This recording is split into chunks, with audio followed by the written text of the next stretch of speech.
Hi there, Chris here with another fresh tip for you all. In this video, we're going to take a look at using spray can primer. For our example, we're going to use Citadel's new Wraithbone spray can, and as you can see, I am shaking it up vigorously. I also turn it upside down and give it a good shake, and usually whenever I'm dealing with spray cans, I shake them vigorously for a long while until I'm very confident that that stuff is thoroughly mixed. I have here a regular little old Citadel model all ready to go. Now normally I would affix this to a cork base or something just to kind of hold it, but otherwise I hold it on to one of the smallest points. When spraying, I try and keep it about 25-30 centimeters away or 12 inches. And as you can see, when I'm spraying the model, I'm doing 2 little pumps, turning the model, and then doing 2 more little pumps. And when I start the spray, I'm usually pointing away from the model and bring the spray in towards the model itself. This is to avoid any kind of collected paint on the end of the nozzle that may just come out and splatter onto the model. It just helps, in those kind of regards. But usually, it's just 2 quick little blasts and look at the model and see where, there's coverage and anywhere little, that's just obviously needs a little bit more paint into those areas, but otherwise that's pretty much it.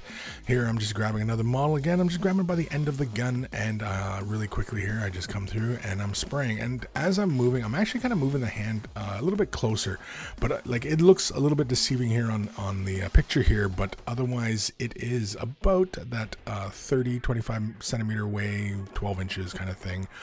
My hand does kind of get closer to the model as I am spraying in that kind of motion, but usually it's about 2 pumps per side. I usually do like 2 on the front, 2 on the back, 2 on the sides on either way, 1 on the top sometimes, and 1 from underneath. You can see there the gun hasn't gotten any spray, so I just really quickly just spray that once the model is dry. I'm also spraying with latex gloves on. You can use your hands if you want. I mean, you just gotta scrub that paint off your hands. Normally, like I said, I use cork. I fix them, or I will affix the models to a surface, kind of like a cardboard box like you see here. I'm using just regular old masking tape. I flipped it over, made it 2-sided essentially, affixed it down to a box, and then fixed the models. And you can see I give it a little shake there, and the models don't go anywhere. And pretty much that is it. And then so these are the models that pretty much could be balanced. The previous models in the example here were not able to stand because they only have like 1 foot touching down onto where the base would be. Again, it's the same kind of brush motion. I'm starting with the initial blast away from the model and bringing it in. And again, it's just quick little pumps. It's just like 1 little, 2 little, and then I just kind of go around and again, readjust, so I can get the back sides of these models. And again, it's the same kind of thing, and I try and be fairly consistent as I do this. One caution is if you're too far away, you will see a bit of chalkiness. If you are too close, you're going to see some details kind of getting flooded.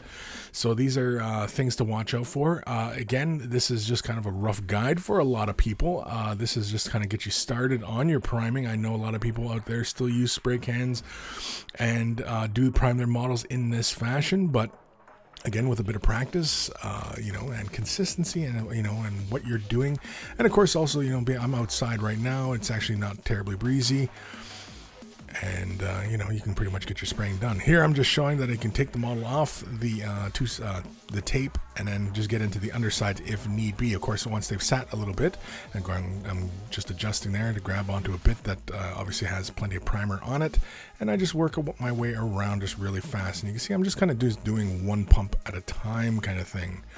Again, it's just to kind of get into those undersides, because when you're spraying kind of straight on, initially, as I was doing before, the paint gets into those areas, and you pretty much get even coverage. But that is priming for you all. Thank you to all my patrons for their support, and if you're considering Patreon support, that'd be help me this channel out a lot. Thank you very much.